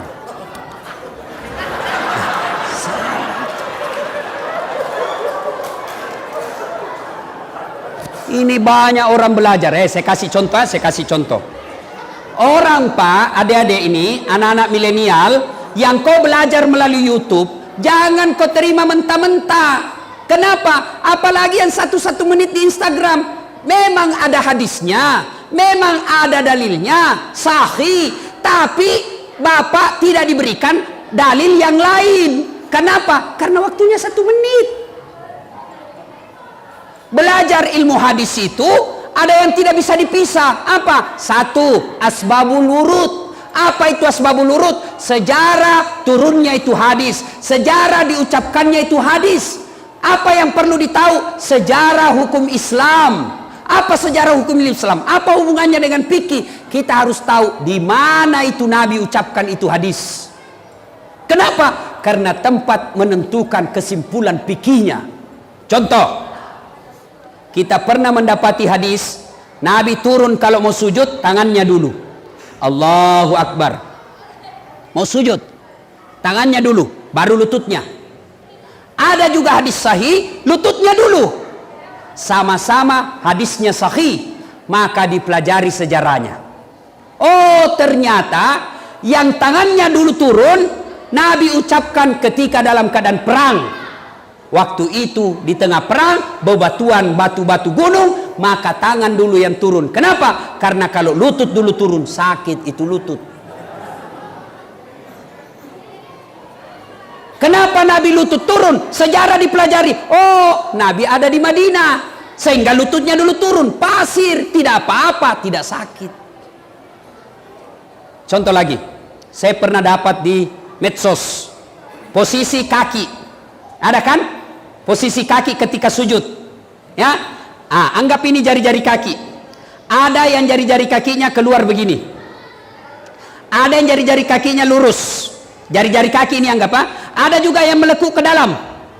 3 itu udah gambar toh. Yang pertama lurus begini, nah coret. Salah. Yang di tengah kakinya menghadap keluar jari-jarinya. Salah. Yang di tengah baru yang menghadap ke dalam, baru nah tulis benar. Ini tidak bijaksana. Kenapa? Yang kiri kanan bukan salah, tapi tidak sesuai sunnah. Yang di tengah itulah sunnah. Beda maknanya salah dengan sunnah. Kalau salah otomatis batal. Kalau sunnah artinya kau lakukan nilainya pahalanya tinggi. Kalau kau tidak sunnah tetap sah tapi pahalanya kurang. Itu. Ini belajar agama melalui YouTube. 1 menit habis kuotanya. Nah, salahkan semua. Ini ustadz sombong ini yang begini. Jangan kau suka salahkan pendapatnya orang. Lebih baik kau jelaskan semua imam mazhab. Mana yang dia pilih terserah. Ya, jangan mau terhasut bahwa kalau ini presiden terpilih hilang tahlil. Kalau ini hilang terpilih maka tidak ada begini. Jangan, itu hanya otak-otak kotor yang mau mencari kemenangan secara kotor. Jelas? Jangan sombong gara-gara ilmu. Marah Tuhan nak cabut ilmumu. Caranya apa? Nak kasih pikun kok. Ada orang banyak sekali gelarnya. Diprotes sama istrinya. Pak, biasanya kalau kau mau mengajar, kamu mau pensiun. Kalau kau mau mengajar, kau cium-cium jiratku.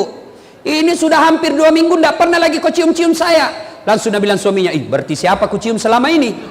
Ternyata pembantunya nak cium.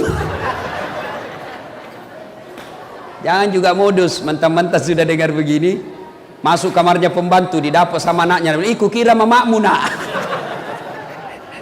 Ayo, jangan sombong gara-gara ilmu, jangan sombong gara-gara pangkat jabatan, jangan sombong gara-gara harta. Kenapa?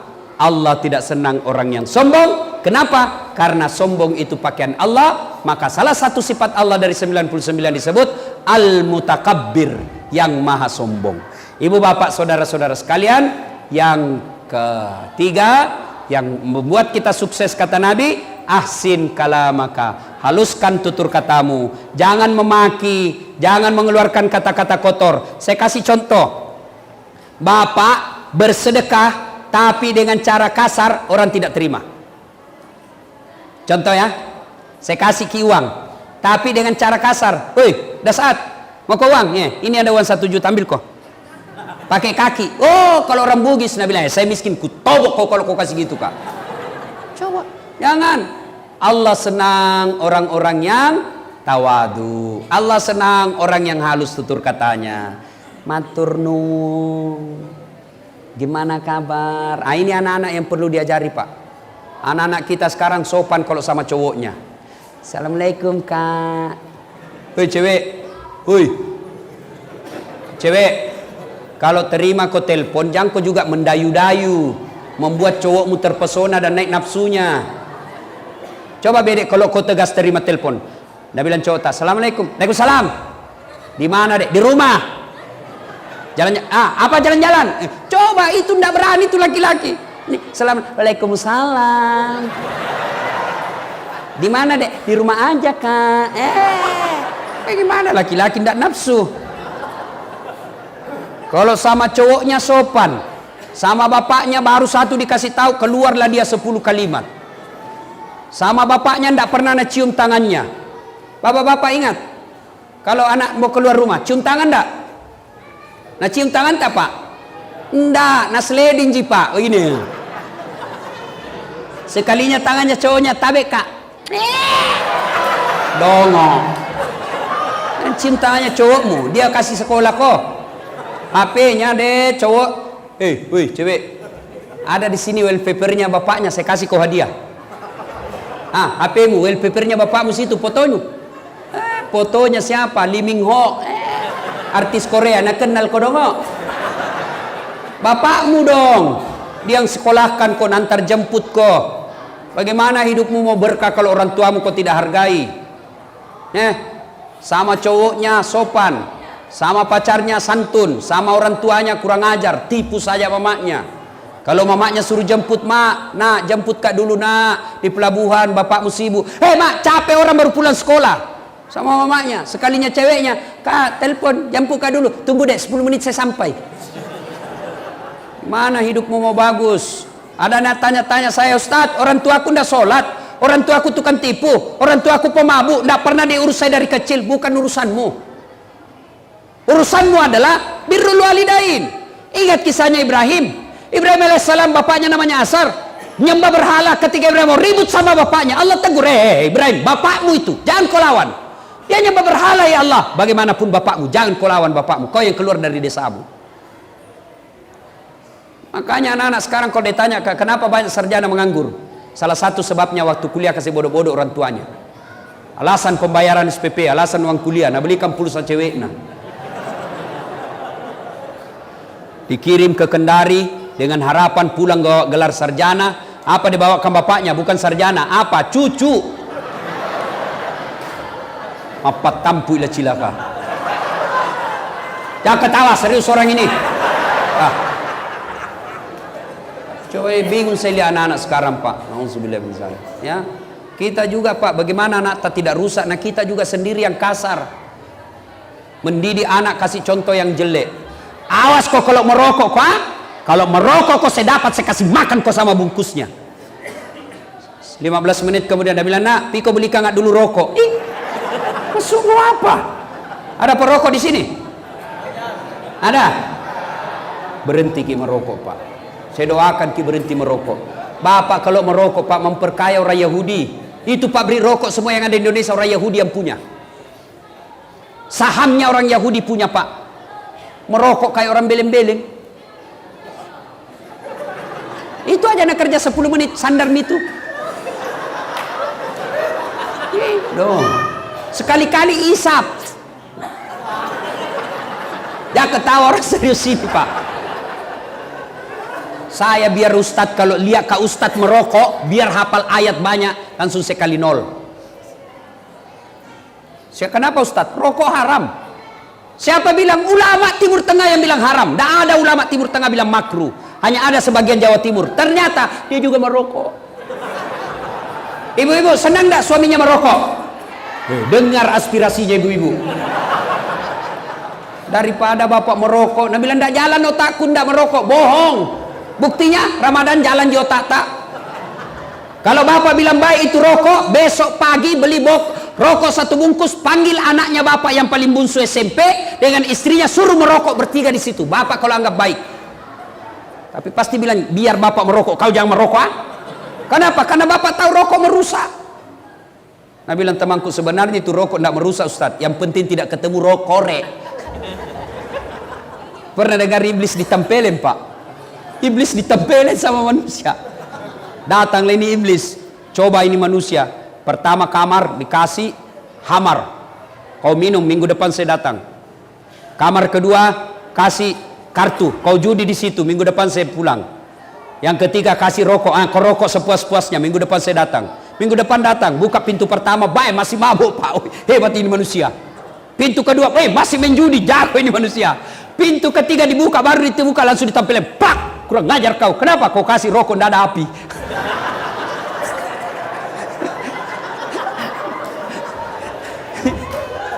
Ya, Bapak saudara-saudara sekalian, anak-anak birrul walidain, baik-baik sama orang tua. Bapak-bapak yang sudah punya orang tua, mau naik pangkat Pak, jangan cari muka sama Kapolres. Tidak usah cari muka sama komandan Dandim. Kenapa? Ada mutasinya Pak. 2 tahun pindah lagi. Bapak setengah mati cari muka. Bapak sudah punya muka. Siap. Cemen lu men. Cari muka sama siapa? Orang tua. Coba adab kita sama orang tua tak? Hah? Coba dengar. Menelpon kita punya komandan. Cerita 5 menit. Tiba-tiba ibu tak menelpon dari kampung. Kita terima? Tidak.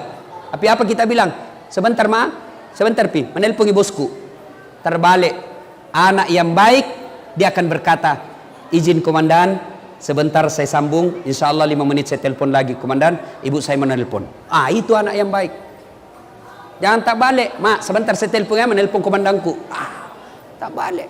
Ibu-ibu juga hargai mertua tak. Datang mertuanya baru 5 menit. Kapan kita pulang mak?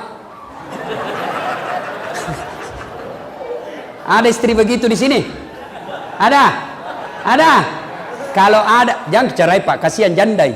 Jadi dia apa Ustaz? Tambah jadi 2. Artinya kalau datang mertua tak hargai, itu anak yang soleh. Ya. Dan yang keempat, kata Nabi, kalau kalian mau sukses adalah was-sadaqatu, bersedekahlah. Sedekah dengan duit, baik. Tidak punya duit, sedekah dengan tenaga. Tidak bisa dengan tenaga, sedekah dengan ilmu. Tidak bisa dengan ilmu, sedekah dengan diam.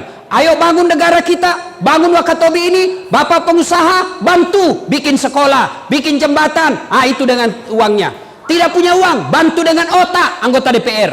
Tidak punya otak karena bukan anggota DPR, bantu dengan apa? Bantu dengan tenaga, menjadi relawan. Tidak bisa juga, diam dengan cara apa? Bantu jangan banyak bicaramu.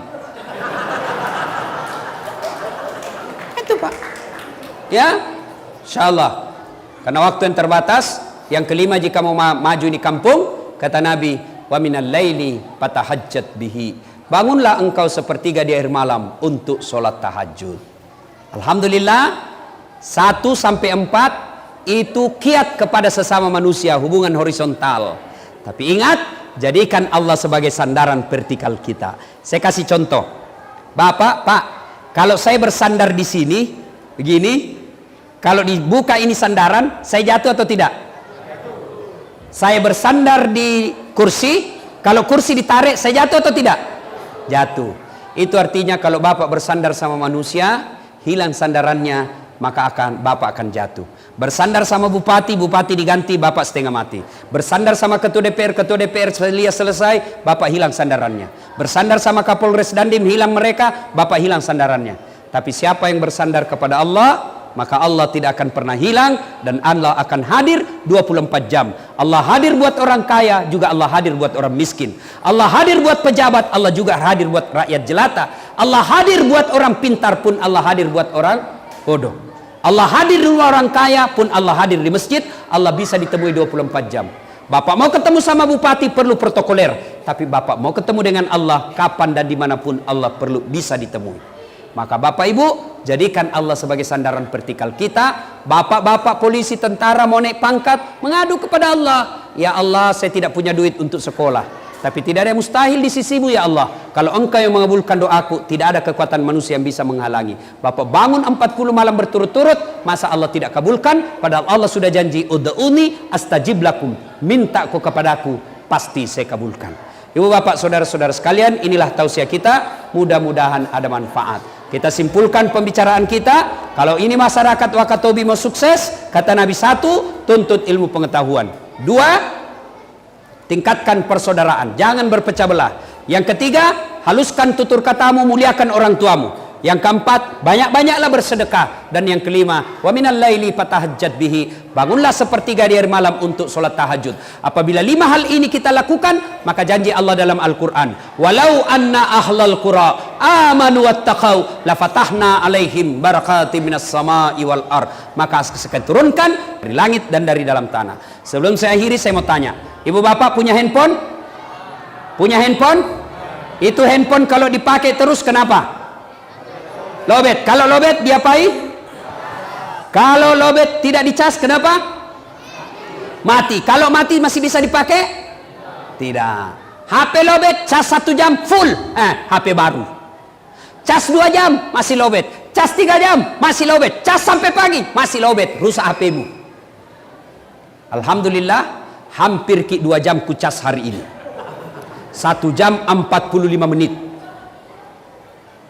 Kalau bapak selesai dengar ceramah ini, yang tadinya bermusuhan gara-gara pilpres, besok dia baku baik, maka bapak imannya baik. Dia amalkan yang 5 ini, maka bapak imannya baik. Allah janjikan dalam Al-Quran, bismillahirrahmanirrahim, innamal mu'minuna alladzina isa sukirallah wajilat qulubuhum. Orang yang baik imannya akan menjadi penghuni surga. Selesai dengar ceramah, mereka menjadi lebih baik lagi. Tapi sebaliknya, selesai dengar ceramah tetap menyebarkan hoax, tetap berbenci-benci, tetap bermusuhan gara-gara pilpres, tidak mempan nasihat. Bahkan dia bilang, Pak Kapolres, jangan lagi kau undang itu Ustadz Dasat, tidak enak ceramahnya, 5 na bahas saya terus nak kena. Orang seperti ini, inilah yang disindir dalam Allah dalam Al-Quran, wadhawaun alaihim a'anzartahum am lam tunzirhum la yu'minun. Kau sampaikan ayat Allah, kau nasihati atau tidak, kau sampaikan ceramah atau tidak, la yu'minun, sama saja mereka tidak akan beriman. Bahkan ayat berikutnya Allah jelaskan, mereka lebih hina dari binatang. Kakak saya di kampung jual beli kambing sampai sekarang, binatang kambing. Kalau ada kambingnya nakal, suka ganggu temannya, nah bilang jual itu. Sampai di pasar dijual, tidak laku, bawa pulang, potong, dagingnya bisa jadi sate, kulitnya bisa jadi perhiasan, tanduknya bisa perhiasan, ekornya bisa sop kikil, kakinya sop kikil, ekornya sop buntut, lidahnya sop lidah, pipinya sop pipi, semua dipakai. Kambing nakal jual, tidak laku potong, kita makan sama-sama. Kalau ada masyarakat Wakatobi nakal, penghasut, pengangguran, tidak sholat, jelek mukanya, suka mengganggu, bau keteknya, diapain? Jual, siapa mau beli? Potong, siapa mau makan? Inilah yang Allah jelaskan, kalian lebih hina kalau tidak mau dengar nasihat. Ini tujuannya Kapolres bikin tabligh akbar, supaya kita tidak lebih hina dari binatang, dan pemilu aman, damai, sejuk terwujud di kota Wakatobi ini. Kalau ini damai, maka orang-orang Wakatobi sendiri yang akan sejahtera. Demikian, sebelum kita akhiri, Mari kita berdoa kepada Allah Subhanahu wa taala